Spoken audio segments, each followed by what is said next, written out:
What is something about yourself that sounds totally made up but is 100% real? I've been stabbed 8 times. I didn't get the chance to tell my story in court as they pled guilty before I was called.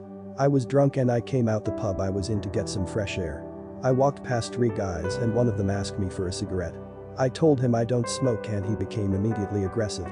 I argued with him for a while and his friends started shouting at me and threatening me. At this point he kind of disappeared behind me. One of the others showed me a knife, so I turned and walked away. I knew they were following me as was walking back to the pub. I had a bus stop on my left-hand side and a building on my right. I looked up and saw the first guy walking towards me. It was fight or flight and I had nowhere to fly to, so I decided that attack was the best form of defense. I think I managed one punch before the 3 of them jumped me.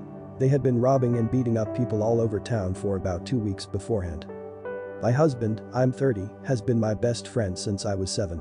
He was the new kid at school and I walked up to him and said, "We are going to be best friends." He said, "No we aren't. Leave me alone."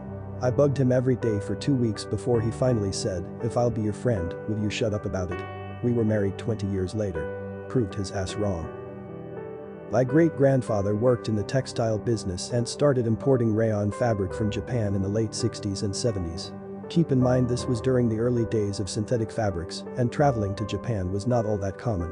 On a business trip, he met some Japanese businessmen who were selling newly designed transistor radios. His contacts wanted to set up an exclusive import agreement for their electronics to North America, but my great-grandfather declined because how many of these radios could you possibly sell? Turns out that was a short-sighted business decision because that company was called Sony Electronics. He turned down the exclusive import contract for Sony. On the other side of my family, my Canadian relatives walked away from 100 acres of land in Alberta during the Dust Bowl and Great Depression. They decided it was not worth paying the taxes on their land. Turns out that land was right in the heart of the Alberta oil deposits. Also on my mother's side of the family, they used to have a citrus orchard near Los Angeles. They sold it cheap to some land developers. That farm was right at Hollywood and Vine. My family on both sides is bad at seeing long-term investments.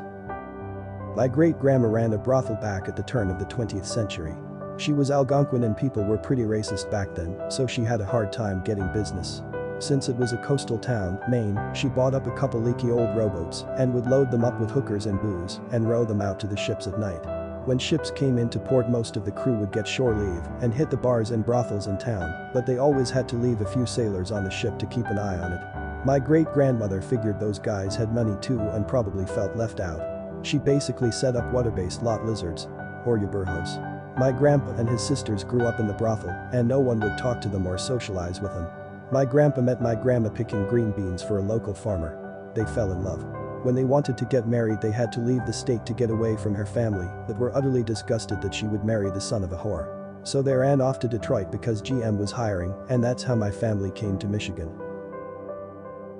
My dad kidnapped me and took me to Singapore for very malicious purposes, I'm sure you could imagine.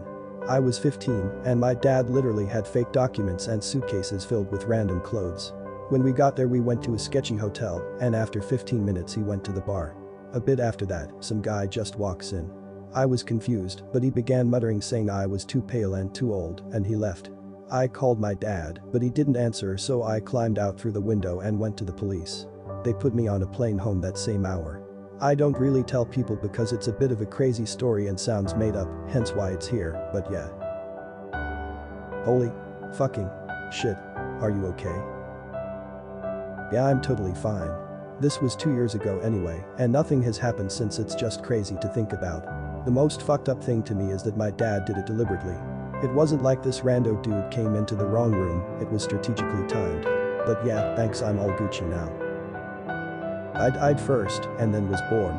I've told this story a few times on Reddit, but I enjoy telling it, so here we go again. During the cesarean to bring me into the world, there was some major complication on my mother's end. She started bleeding internally, drowning me in the womb. When I was removed, the doctors tried to get me breathing but couldn't.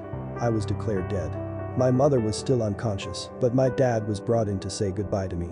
He held me in his arms, was saying goodbye when out of nowhere, I started coughing up blood and screaming as babies do. Apparently it was the weirdest moment in his life, being abjectly terrified and overwhelmed with joy that I was alive. It's my favorite story to tell because weirdly it takes some pressures off on birthdays. I don't do well with too much attention by family friends, but celebrating my death day doesn't bring people the same connotations. I saw the former Prime Minister of Poland in his underwear. I never graduated high school, but I have a bachelor's degree. I was homeschooled and my mom never went through the legal steps to actually get me a real diploma, so she made one in Photoshop that was then used to get me into this potting community college that didn't verify it. From there I got my associate's degree, which I then used to get into a decent university where I got my bachelor's. I found out my father wasn't my biological father in 10th grade biology class. We were learning about blood types and traits. I raised my hand thinking I was a smartass. Your chart isn't accurate, my dad has AB negative and I'm O positive. My teacher said, I think your mom has some explaining to do. And we all chuckled. Turned out, he was not my father.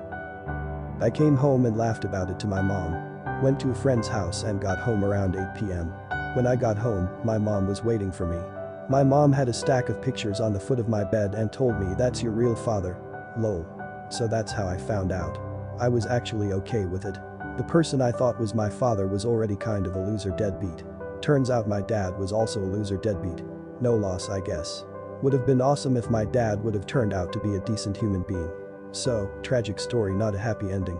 At least I can look back and laugh, kind of a funny way to find out. Like, comment and subscribe for more interesting stories.